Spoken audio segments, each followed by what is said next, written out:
It's the JT Cho Show! 10,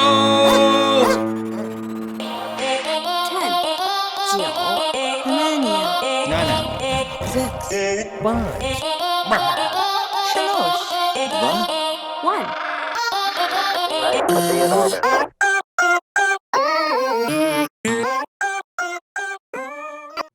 Hello, ladies and gentlemen.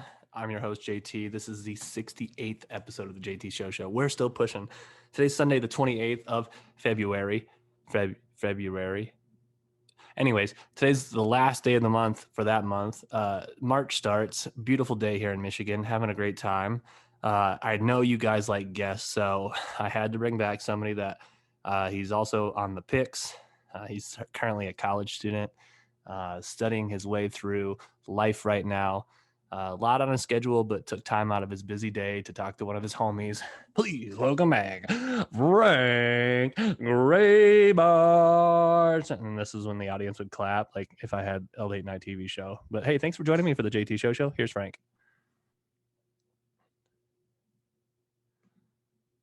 Potentially. There he is. Frank. What up? We're live. We're not live. How you been, Frank? Busy. A lot of schoolwork. I've been so I started a new work study position at the school I'm at, and so they've been having me manage their social media accounts. So that's cool.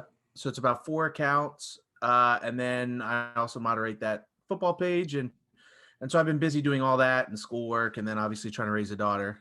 And just for our viewers, what football page are you moderating, Frank? So it's a NFC East page. It's dedicated to just NFC East stuff. It's called the NFC East Report 24/7.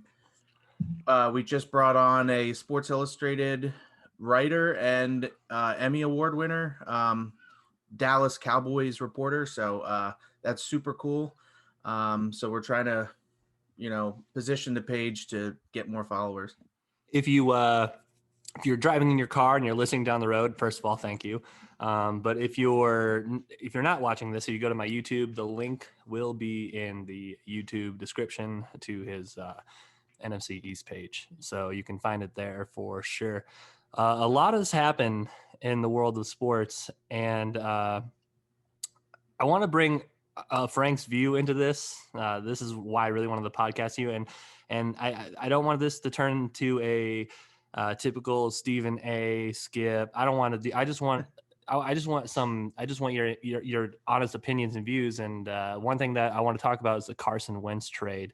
I know that it's been a couple weeks ago for everybody else, but Frank here, as you know, he's born in Penn, so he's a Philly guy.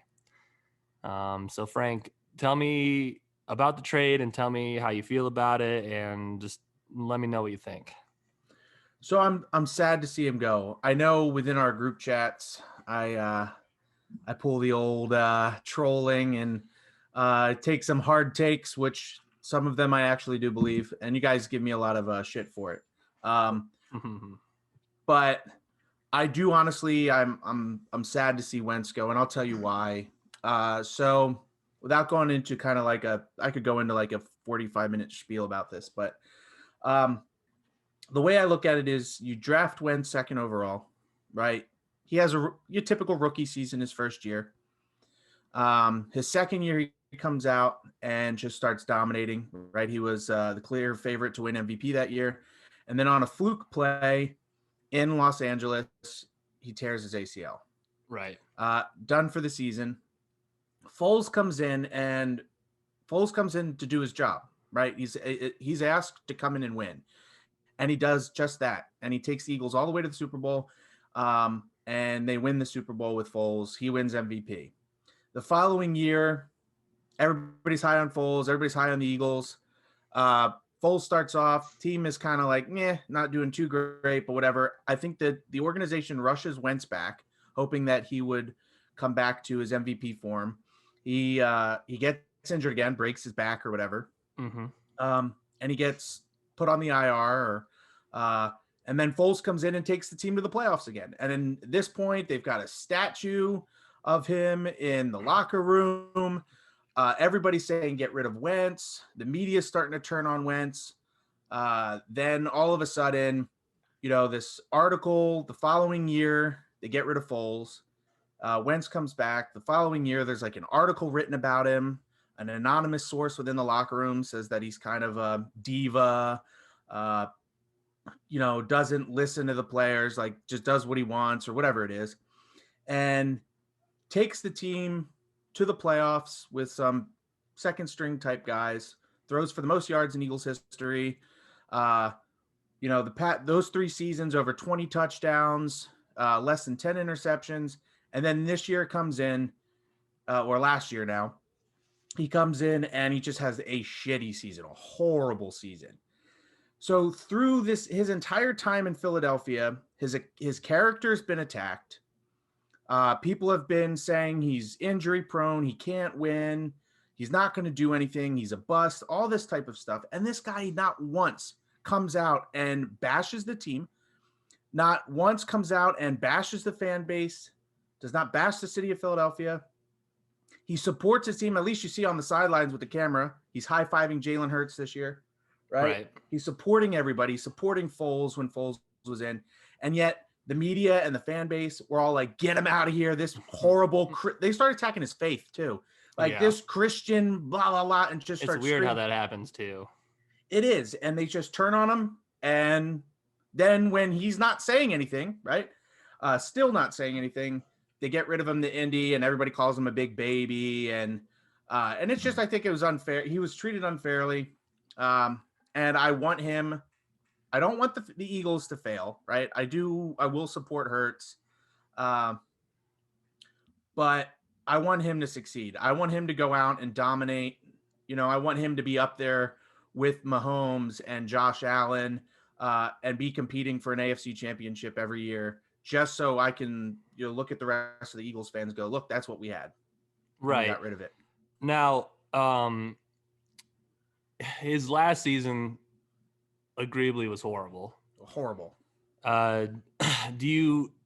Is that more of him just not being comfortable being in that organization anymore, or how would you blame this? Because there are reports that what's the ex-head coach's name? Doug Peterson. Doug Peterson, man, it was right on the tip of my tongue, but I knew you hated him more. The reports that they didn't talk for months. So imagine not talking to your head coach, going into a Sunday football game on live TV in front of a fan basis, and you haven't talked to your coach in 3 months. What's the what's your take on the performance that Wentz had this season? I mean, he was horrible. I know, like I've said before, I made a lot of jokes within the picks and of him being the next GOAT, and but he had a horrible season. I think it's kind of twofold, right? I think it's everything having to do with his treatment in the city, right? The putting Foles up on a pedestal. And look, Foles did something that no other Eagles quarterback has ever done in Eagles history, and he won a Super Bowl for the city. Beat Tom Brady in the Super Bowl. To beat Tom Brady on top of that, the GOAT. Yeah, I mean, I saw you remembered McNabb and Terrell Owens versus early young Brady. I was in 7th or 8th grade, and that was it felt like a decade. Well, it was a decade, but it felt like almost 20 years ago because the game's changed that much. It has. Yet Brady's still here.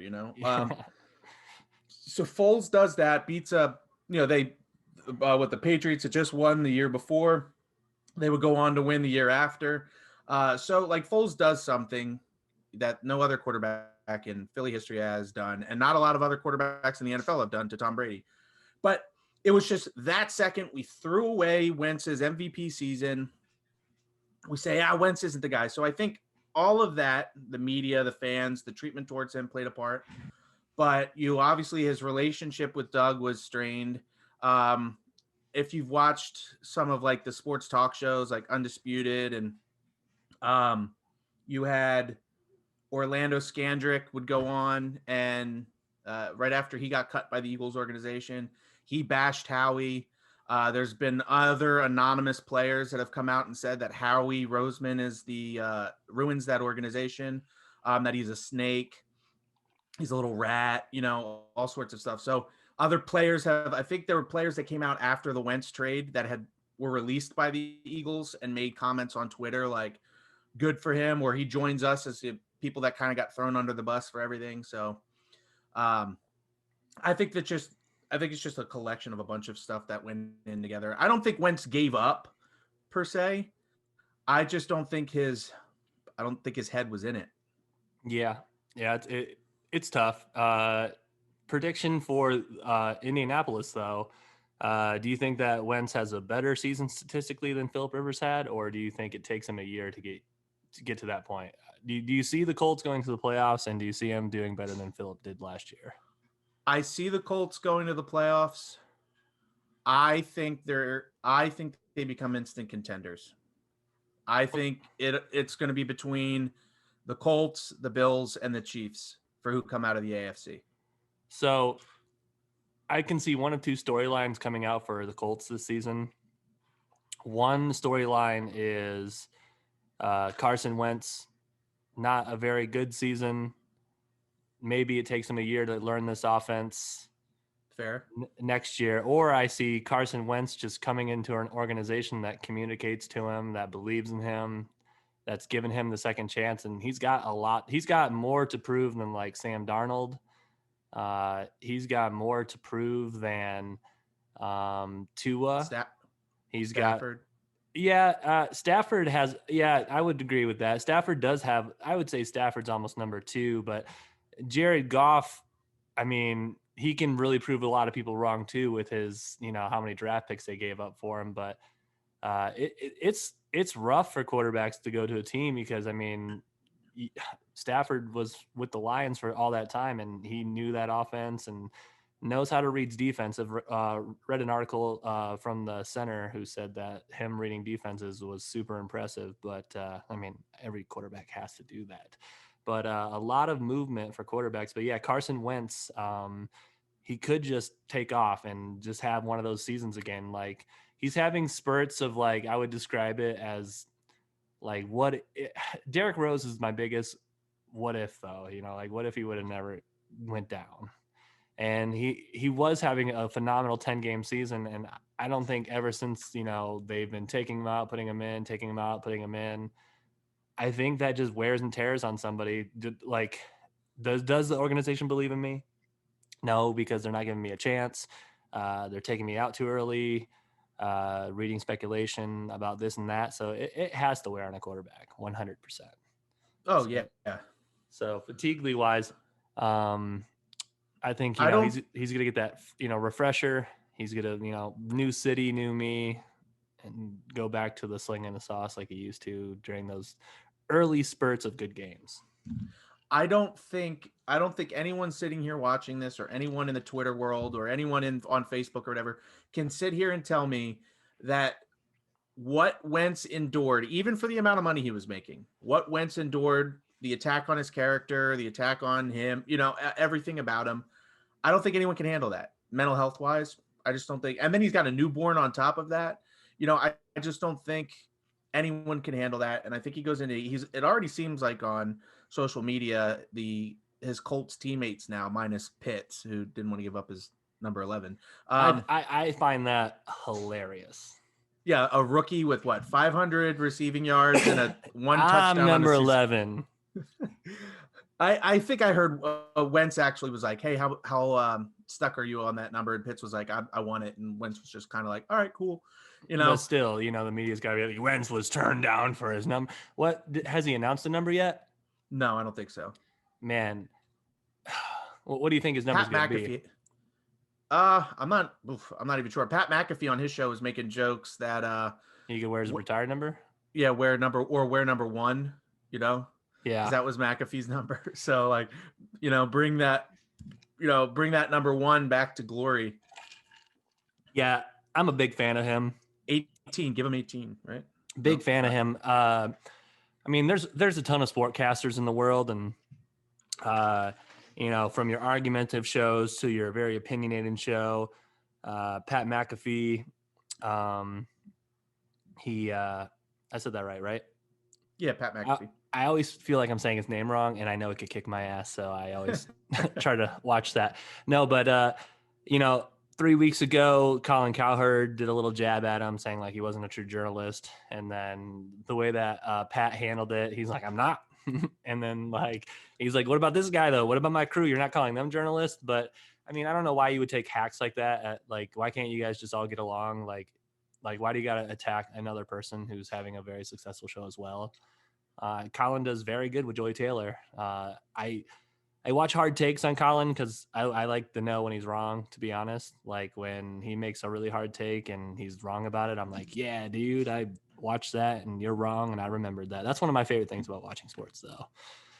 Just so when those, like Nick Wright, I can't stand Nick Wright, okay? And I'll bash Nick Wright, but when he's wrong, he'll say something super bold and I'll get in my little journal. I'll be like, February 28th, 2021 at 10:37. Nick Wright said, and then and then I'm like, okay, now I can tweet him and I can tell him he's wrong. Is Nick Wright the Max Kellerman of FS1? No, because he does something opposite. Max Kellerman said Brady was dead and took him years to apologize. Nick Wright loves LeBron James. And yes, statistically, this and that, LeBron James has way more stats than Michael Jordan does. But for me, the GOAT is, once you have, because LeBron's never won it by himself. So you got to take that, oh, well, Michael Jordan had Scottie Pippen and stuff. Yeah, they all got good teammates, okay? If LeBron would have won his very early year with Cleveland when he had absolute trash around him, yes, I would have to probably eat it and say he's the GOAT at this point if his career stayed the same. Now,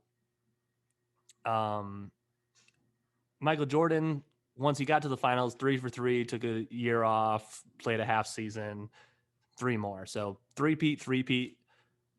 That's what I consider, the best. And he just when Golden State was playing Cleveland one year, he's like, I already bought tickets to game 6 and this and that, and boom, they swept him off the board that year.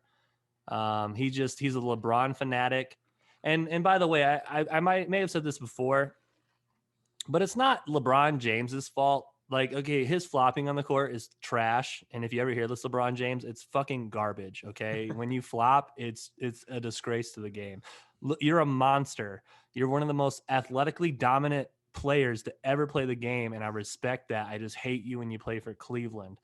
But it's not like LeBron is setting out press releases. Like, look at me taking out the garbage. And then like some reporter takes a picture of LeBron James and it's like, oh, LeBron James taking out the trash. And then ESPN turns into a terrible meme because their social media team needs like some brush up points. ESPN social media team is kind of like your teacher that uses memes from like 2012 now. But like, I put a meme in there and you're like, yo, we're on TikToks now, But it's not the man's fault that everybody talks about him. And I think that's why a lot of people hate him. I think a lot of people hate him because ESPN won't shut up about him. Because you'll see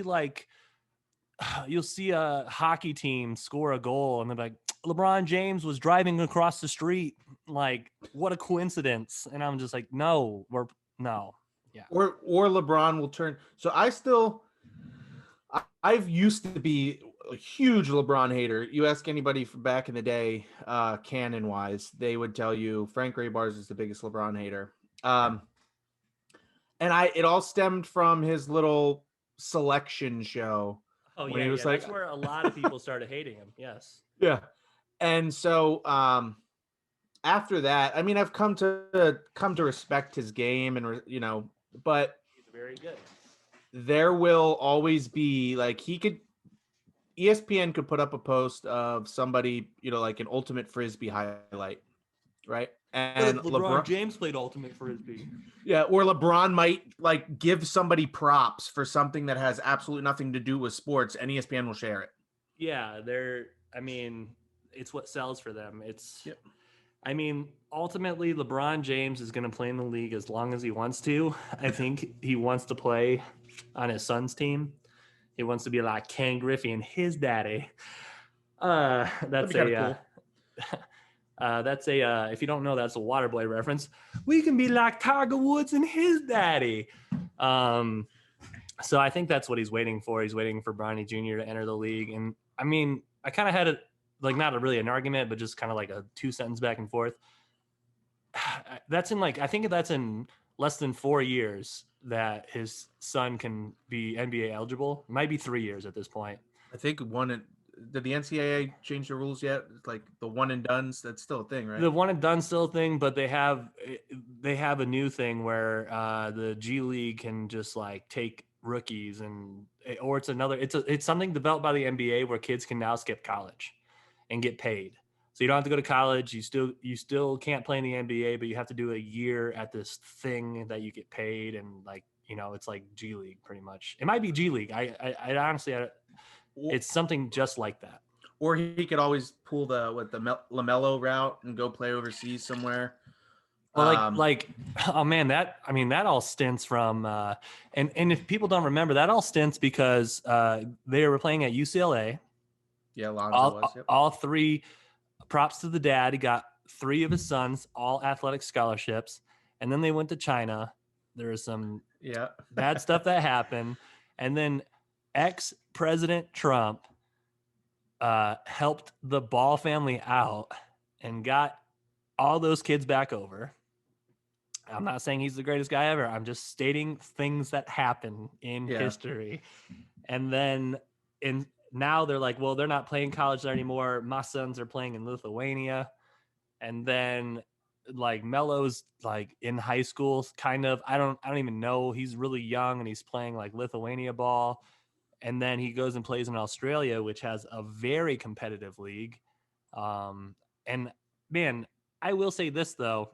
LaMelo's 19.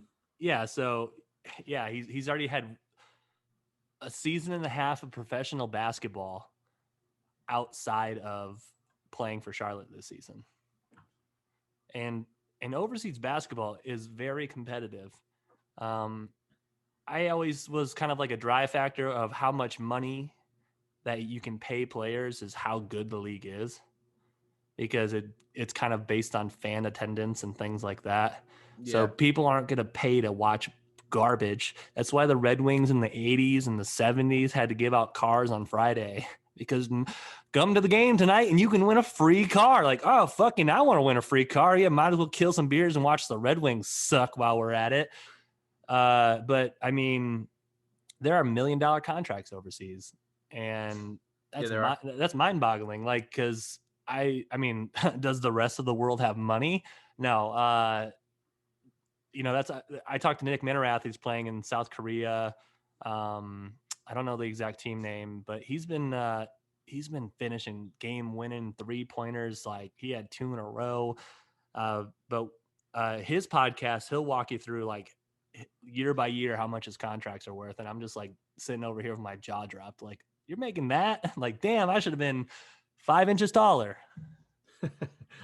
Only if I was good at sports. I'm not even good talking about them.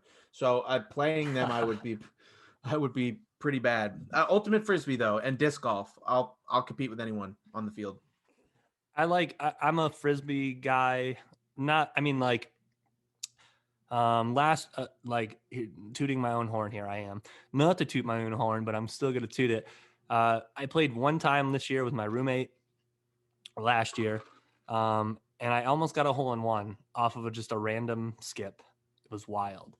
But it's a very fun game. I can see that if I really wanted to be competitive about it, I feel like it'd be even funner, but casually, love the game. Ultimate Frisbee, a lot of running. And then just playing Frisbee, we used to go down to the park and just rip a Frisbee for, 150 yards, because we would get the good ones that can carry. And that shit's fun as fuck when you're throwing a cross route 100 yards down the field and for someone to catch. Too. That's one of the sickest feelings ever. But I'm moderately okay at sports. When I was slimmer, right, and I could actually run, I was good at Ultimate Frisbee. I still could rip a Frisbee. The running aspect, probably not that, I'll probably go 5 yards and be winded. But yeah, that feeling you toss it and you just put enough air underneath of it that it just floats right over the defender, just enough that they can't get their hand up, and then it just floats into your teammates' hands. That's what a beautiful feeling. Like Frisbee, you can rip a Frisbee, and then sometimes, like, because of the wind patterns, you'll just get Frisbees to rise and fall tens of feet sometimes. But ultimately, it's a good casual game. I'm stepping my golf game up. I'm finally investing in new irons, and I went to the pro shop in Lansing to get fitted, or like see what that's about, or they just let you swing clubs. Like you can go there and they have a screen, and you can be like, I like this club, I don't like this club. Ping, the golf company, was there, and they rented out their shop so you could only swing ping clubs that day, and that's how it works. And I was like, that's lame. Twice with the roll included, I ripped 2 300-yard drives, and it's on a thing that has math. So it said 300.6 and like 301.2 or something like that. The 301 wasn't in the fairway, but the 300 rolled in the fairway, which was pretty dope. But I'm not, ping's a lot of money, and that's not what I want to go with. So I ended up talking to the guy, and I'm going to do a fitting to where they're going to tell me what type of shafts, but they're going to tell me what kind of shafts I should have, full flex or, stiff flex, or, and then like, they'll just kind of like walk me through the process, and it's about an hour to an hour and a half. But once they get all that stuff, then I can pick out the golf clubs I want. That'll last me for the next like 30 years. Unless, of course, like, I make it huge and I'm golfing with celebrities, then I'm going to be like, all right, let's spend like $3,000 on a set of golf clubs. You got to at that point. Yeah, if you've got the money, why not? Like if you're playing celebrity golf tournaments, dude, I'm not going to be walking in with my golden bears. Okay, that's a good set though. Okay. I've played golf, like actual golf, right? What's 18 hole? Yeah. Once. Wow. And it was at Cannon, and we were drinking, and I'm pretty sure the guys I was playing with were like, we're never inviting him again. Because we were on the one name probably started with a D. No, it actually was. No, it wasn't him. Okay. And so, but these guys were just like, this dude, like, we were out there all day. I struggle with mini golf, so you can kind of put 2 and 2 together, like how good I would be at actual golf. Yeah, I mean, it was my debut in my retirement. My buddy Joe, he shoots lefty, and I was like, hey man, you can just have these golden bears. I've had them for 12 years, and I'm not gonna like charge, like the most I could charge him for them. Like I could like stickler him at 50 to be a jerk, but realistically, like I was like, dude, you can have these irons. And he's like, I just want to go to the driving range. And I was like, dude, that's just like so fun. Like, even if you're not good at golf, you can just like get a bucket of balls and just like pick a flag and like Top Golf. If you've ever been to a Top Golf and you're not a golfer, you still have a good time. Yeah, there's one over in Brandon, Florida, so a little bit past Tampa, that I want to maybe one day go to whenever I have time. Speaking of Florida, how cold did it get during that polar vortex, or did it just stay regular Florida? It was mid to high 70s, and I think there was one day during that polar vortex that it got to like the 60s, and then into the like 40s at night. And so like maybe, so it was like the 60s, you still had some people bundled up a little bit, but no, it was 70s. I was out in t-shirt, shorts, like the whole country was freezing over, and sun was shining. It's beautiful weather. That's why, Florida's great. Yeah, Florida's the best. I mean, minus the Florida man, but Florida will always have a place in America's heart, because it's just like you never know what's coming out of Florida. The headlines, the people. Oh, it has its, like, don't get me wrong, like the meth heads. It's always going to keep America entertained. It is like the Kardashians or the Jersey Shore of Florida's got Miami, Orlando, Tampa. I mean, St. Pete's a decent area. Is Tallahassee a thing? Yeah, that's the capital. Yeah, I knew I was almost smart. But all those regions are very different. And then you've got like the ghetto boonies, where you're just like, I don't know who lives here, and I'm not gonna go find out. Like you've got more BFE houses that you're like, there can be a man in there murdering a family, and I will never know because I will never go into that house. You got gators, you got the ocean, and you got everything circulating in one state, and it's wild. So obviously you've got the Panhandle, right? So a lot of people call that Lower Alabama, and then I like to say Florida's like an Oreo, right? So you got the outer edges are going to be your predominantly more like, so your coastal areas are going to be like kind of liberal areas, right? Where it's going to be a lot of like big cities, a lot of northerners move down to those regions, and then the middle of the Oreo is going to be like all your conservatives. It's good, like you said, the boonies, the swamps. You've down south, you've got the Everglades, which you could get lost in. I want to go there once, but I don't ever want to like go there without like GPS or something. If I ever did the Everglades, and you do a fan boat, but it's a fan boat tour, like you're taking us to and from, and I'm gonna have a gun, so yeah, you're gonna have to make that. You're gonna have to be okay with that. Not to mention like all the different critters that could get you. Somebody said that Florida is the Australia of the United States. Well, you do have invasive species boas, and in Florida there's no natural predator, so people will get paid by either the foot or the ounces to take these snakes out because they just slaughter everything in the process.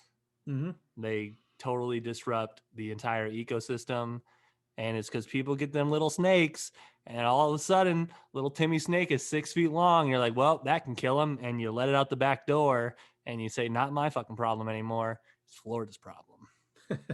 And there's, I think every so often they do like if you need a job, right, or need side work, they hire you to help wrestle gators, like take gators out of people's yards and stuff. So like, because the counties can't do it all themselves, like animal control, so they'll hire. It's always like the crazy. I'm about to have a reality TV show. Gator wrestler. Hey, yeah, get over there and get that gator. Makes me think of one of the guys we served with. Last name started with a T. He always joked about wrestling gators in Florida. What I'll do is I'll cultural appropriate Australia, and I'll move down to Florida and be like, oh, crikey here. That's a gator. Gator's grown to be about 5 feet tall. Boy, spotted a little one now. Like, and they'll be like, you're from Michigan. I'll be like, crikey. They're on to me. And then you can end up. I'll be like Alec Baldwin's wife. You could end up like him too, because there's enough stingrays around here in this area. Oh my! R.I.P. Sorry, Steve Irwin. He was a man amongst men, man. One of my favorite things he did was that ESPN commercial. I don't remember that one. He tackles the Florida Gator. Oh yeah, yeah. In the lobby. But I mean, man, I remember as a little kid just always watching Steve Irwin jumping on Gator. Oh, that's what a beaut there. And I'm just like, why are you he'd launch off of a boat and jump in the water and be like, oh, I got him. And I'm like, man, dude, you're just he got one episode I remember he got like cobra venom, like not in his eye, but like around his eye, and he's just like washing his eyes off in a mud puddle. I was like, what the fuck, man? Like, go to the hospital. It was a sad day when he left this world. And, yeah, 100%. And I think Bear Grylls tries too hard to be him. I'm not a fan of the interactive Bear Grylls stories because now, I don't know have you seen these? No, I have not. I believe they have them all on Netflix, but it's pick your own adventure. So it's Bear Grylls doing the same shit that he did, but now it's like even more scripted because he had to film it this way. So it's kind of like super cheesy, like, you know, because I was younger and I was like, oh, Man versus Wild. And then they're like taking pictures of him like walking next to a car and stuff like that. And his crew eating steaks and things like that. But like, it's hard when like things like that happen. But I mean, he's still a badass in the wild, and his shit. One of his episode with Marshawn Lynch was hilarious. Marshawn Lynch actually talked. Yeah, he made Marshawn, he like killed a boar, and then I think it was a boar, and then like Marshawn Lynch had to like help him get it. And then like Marshawn Lynch is like sneaking Skittles the whole fucking he's like sleeping in his bed, and like Bear Grylls hears a noise, and like in the middle of the night, Marshawn Lynch is just eating fucking Skittles, dude. And you're like, what a ridiculous show. But it was funny. It was so Marshawn Lynch is probably one of my favorite human beings on earth. Would you ever go on Naked and Afraid? 100%. I've tweeted him a couple times. I know I got to film something. If I could get the time off of work, I would 100% do it. Where would be your ideal spot if they were to send you somewhere? I mean, it's so tough. I mean, like if you were going to drop me off anywhere with the sun, which is everywhere, I'm getting sunburned. So I'm going to have to cake myself with mud and build a hat. All right. If I got on the show, I would just instantly start basket weaving again, so I could basket weave myself a giant hat, because I'm definitely getting sunburnt. Some places, one of the places I would not want to go to, they have dropped people off in the Everglades, and these motherfucking naked people are walking around with gators everywhere and poisonous snakes and mosquito. The mosquito noises that they hear on their cameras is just horrific. But hopefully I could be like one of those like dudes on the internet that you watch at 2:00 in the morning build those huts, and then just build one of those sick ass like waterfall bed. And you're like, yeah, dude, I'm just gonna stay here for 28 days, man. But Underground pool. Africa would be tough because everything kills you in Africa. I mean, Black Mamba. Yeah, ideally I would like to go on a stranded island. But one of them was terrifying. Their extraction point was from one island to the next, so they like built a buoy in one of their last days and just paddled across the open water of the ocean to another island. And the more I read about the ocean, the more videos I see. I'm not really terrified of the ocean, but the unknowns are just bonkers. And when you see the videos of like insane, 30-foot great white shark right next to this boat, and you're just seeing the size of the shark that's just 2 miles off the coast, and you're like, dude, that's like right there. There's on TikTok, I've seen a couple videos of people like sailing the world by themselves, and I was like, absolutely not. Like that's Travis brother's dream. That is Cuts brother's Travis dream. That is scary. That is. Yeah, he's been like he doesn't have a boat yet, but he's been reading on how to do it, and he watches all these people that do it, and he learns his knots and things like that. But that's what he wants to do. I'm like, how do you get sleep? I guess there's automatic. There's autopilot. Yeah. And then like the equipment that you use, some of them will warn you when like certain things are happening. You can always like sleep in shifts too. I mean, you can't really anchor it. So you kind of just like float there, I guess. But like, so like, I haven't even taken a cruise because like cruises are to me like the Titanic, man. I mean, I know I'm not flying in an icebergs down in the Cayman Islands if I go there, but like, I don't want to be stuck on a ship. No, I had a long discussion back at Canon with one of the DAF guys who was prior Navy, and we were all kind of out the smoke pit code talking. we were all talking about, think about being on a ship for 6 months. Like, I would rather, if like you had a choice to go down with a plane or go down with a ship, I feel like I would rather go down with a plane because it's going to be pretty quick. It's not your problem anymore. But you go down with the ship and you're having one of them long, cold, peaceful deaths. Drowning is peaceful. You then go do it. You go stick your head in the water and tell me how peaceful it is when you run out of air. As the ship's coming down, right? I guess I would assume like a vortex of water is sucking you down with it. You're stuck inside. Your head's on the top. The water's up to your neck. God. And then you try to find a hole and you can't, and then you drown. You telling me that's peaceful? No, that's scary. I would hope I would have like a heart attack or something before. There was a guy I saw, I don't know when it happened. There was a shipwreck and he was trapped in the ship in a room that still had air pocketed in it. And he was kind of just like lying on the bed. He was just like super tired. He just fell asleep. So he's just like sleeping on this like little raft thing. And then like these scuba divers are going in, and it's been like 2 days. That's why they're like, everyone's got to be dead. And then like he grabbed one of the scuba divers as he was like swimming past him. The scuba diver's like, I almost had a fucking heart attack. I thought that guy was dead. And I was like, yo, like, I mean, like, scuba diving in open water is easy, but like, you know, I have no interest in cave diving. Like, No, one wrong turn and you could be lost and die. And I'm like, dude, that's so terrifying.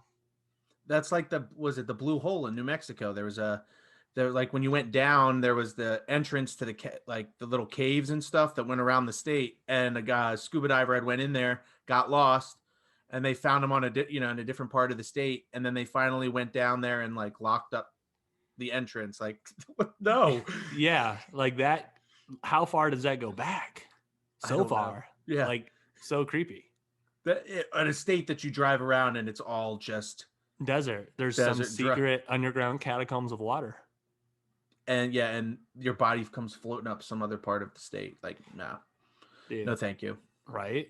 It's just like, I don't know. I am trying to skydive this year, for sure. I think there's a weight limit. Not that I'm over it, but I want to be like, because I think JT show from the air. Yeah, oh yeah. I would definitely try to shoot a promo. I would GoPro it, and then I would you have to tandem dive, and it's lame, but I'm not gonna be like, yeah, first time I'm totally ready for it. I just want to feel the that rush of adrenaline. But one of the things I'm doing is tomorrow starts my monthly regiment. I'm trying to do 1,000 miles this year for running. Haven't really been running that much, but I have ran in the last week twice. So I got to do either like 5 miles, 5 days of the week, or 6 days. I do like 4.2 miles. It's a whole thing, but hopefully this summer, by the time I am skydiving though, I'll be a little bit lighter. So it makes it like, I think it's harder for the instructors when you weigh a shit ton of weight. Yeah, they wouldn't like me. But I could never do any of the high risk. I struggled snowboarding when we went up to Angel Fire. I don't think I could jump out of a plane. I don't think I could scuba dive. I get scared. Like, I enjoy kayaking, but where I kayak here, like Boca Ciega Bay, there's sharks there, so I get nervous even kayaking here, because Is it very clear water, or is it typical ocean water?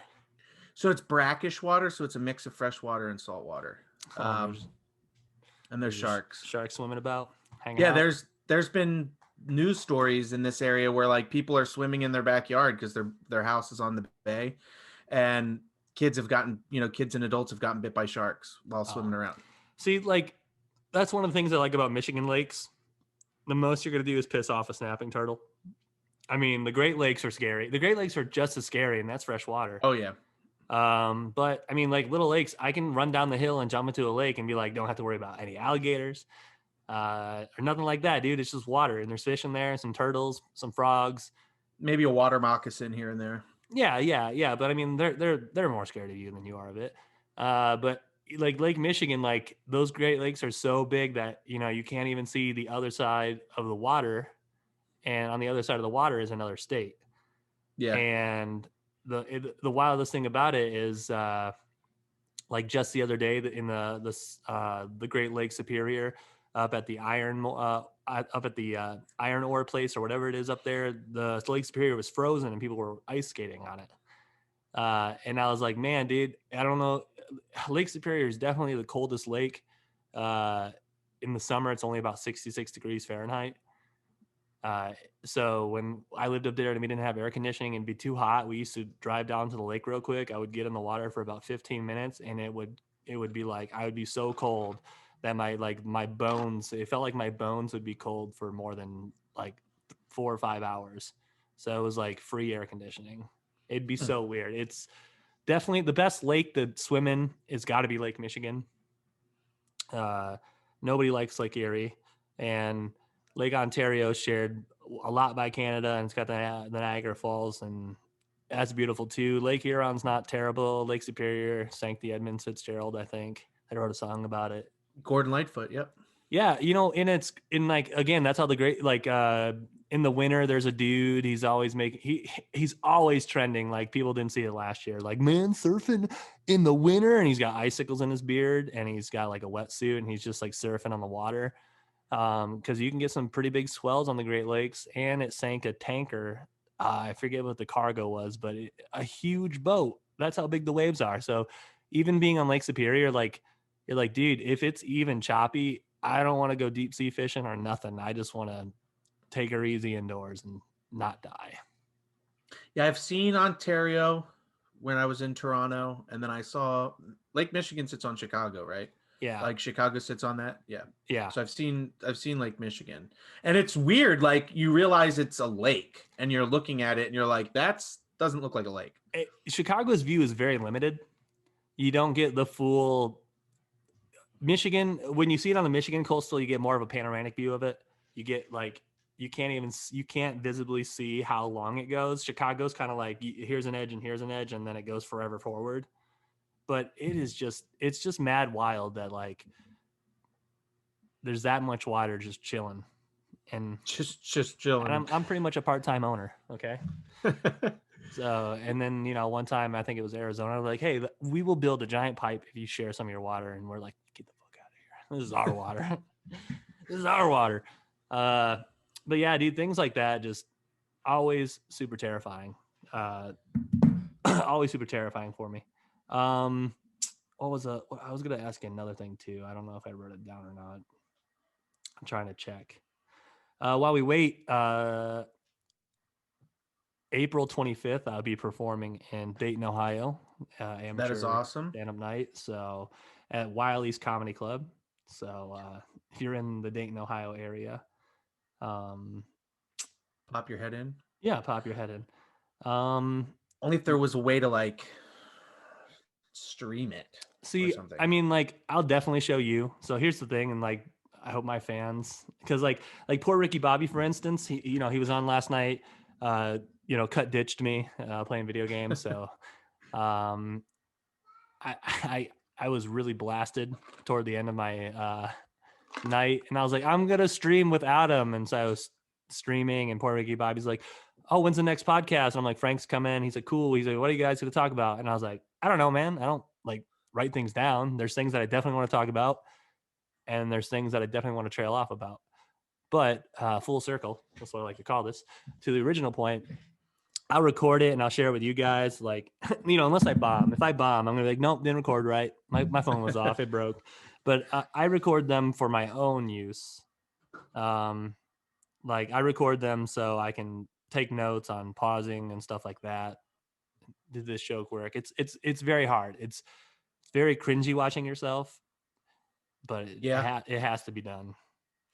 Like I very rarely ever go back and like when we would film the picks, I would very rarely ever go back and watch myself. I don't watch the picks. I like the picks. I like where it's going.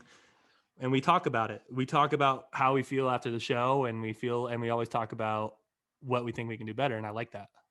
Oh yeah, that's awesome.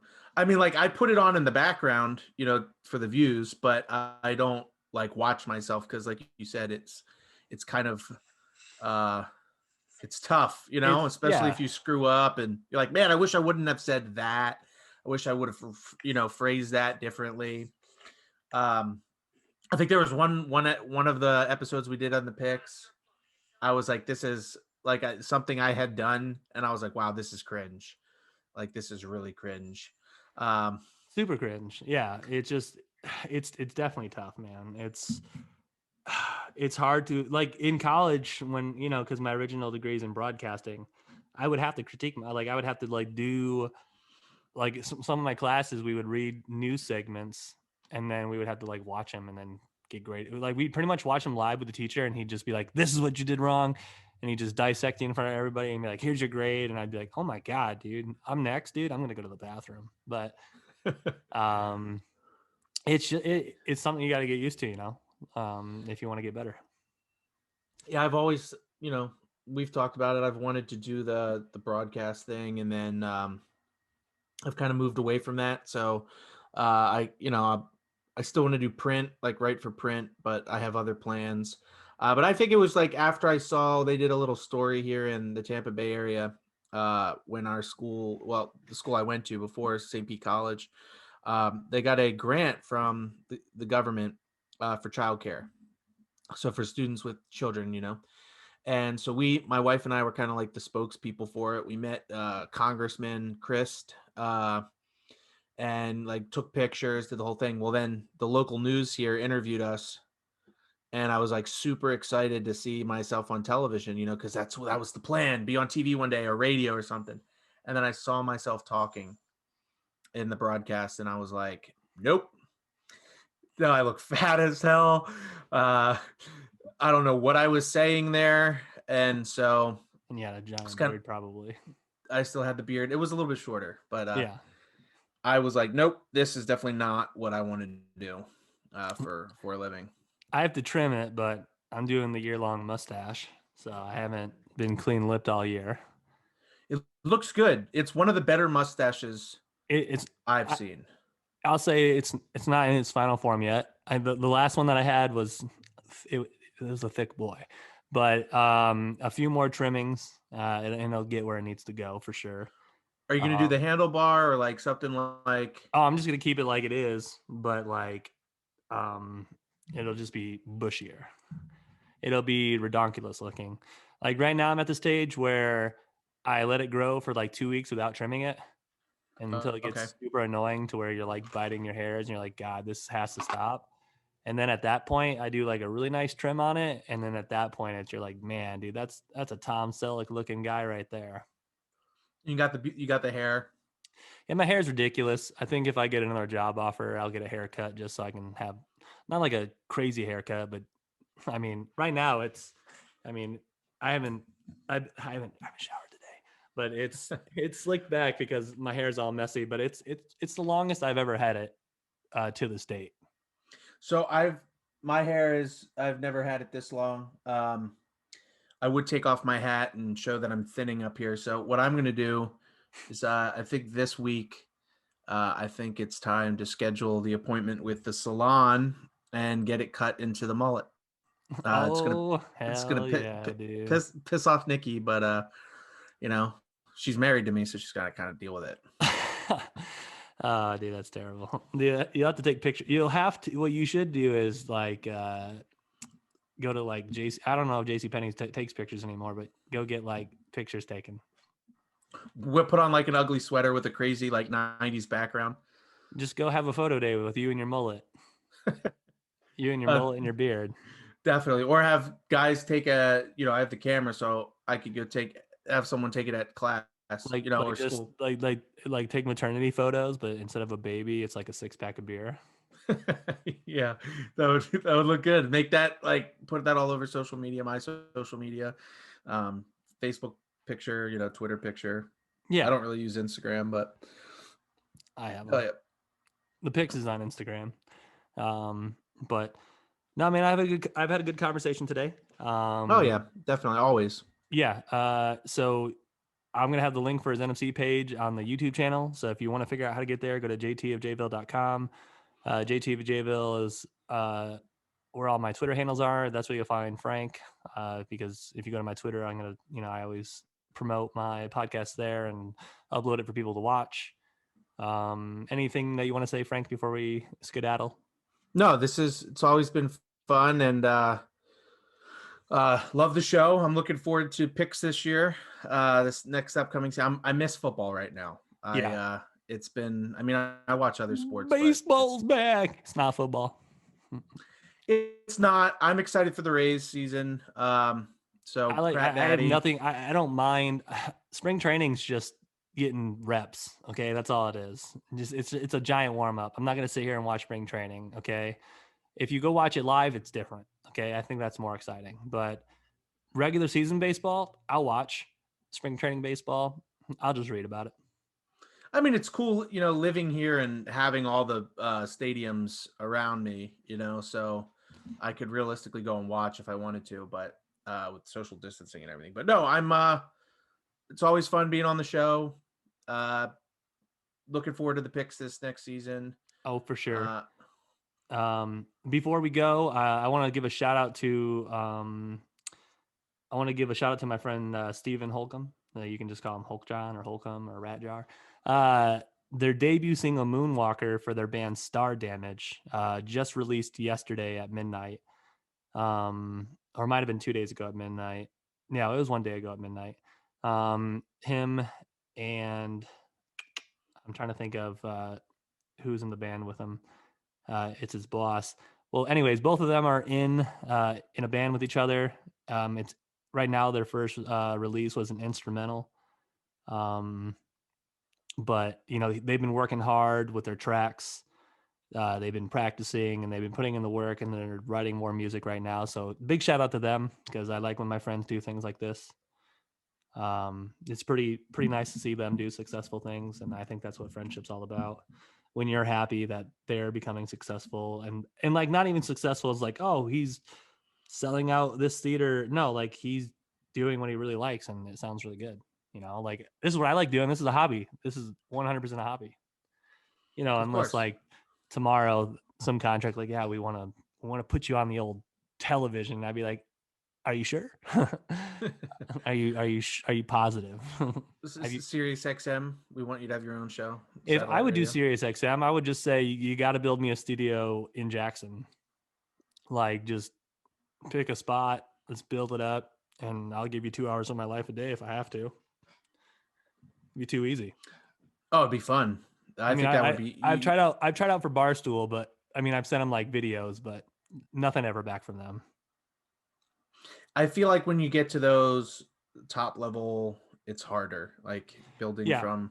Yeah. I mean, I don't know I don't know the struggle of trying to build a brand or anything like that, but I would assume it's hard because nobody knows who you are, and you're kind of like, please know who I am so you can laugh at my jokes. Like, so you can come to my shows, and hopefully I'm funny. And yeah, it's tough. I don't know. I might fail. So there's always that, but at least I tried. At least you tried. Yeah. And congratulations on getting your first show. It's since the pandemic, right? Oh yeah. Oh my goodness. I'm writing brand new material every day. So I'm going to be releasing brand new material. So if it's good, if it's bad, do I have it? We'll find out. I might get another date before then, but that's the first one in the books. And I had to be in Ohio because Michigan's not open yet. I also emailed clubs in Chicago because I don't know their rules either. But I'm starting to drive like 2 to 3 hours just to do comedy again. So, hey, any way to get out there, right? So yep. And that'll be I believe it's the oldest comedy club in Ohio. I like to look at the places. I was a little tipsy last night.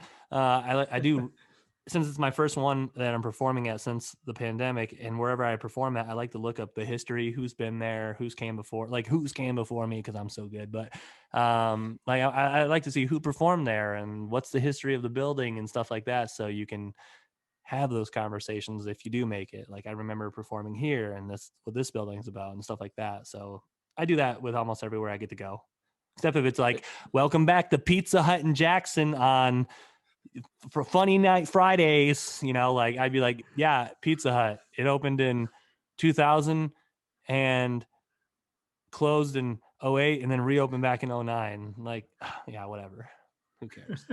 But if it's an actual comedy club, then I want to know about it. Oh, definitely. And it's all part of that journey too. For sure.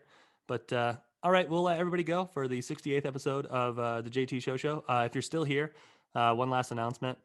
The live Thursday, 6 p.m. Eastern, 9 Pacific time.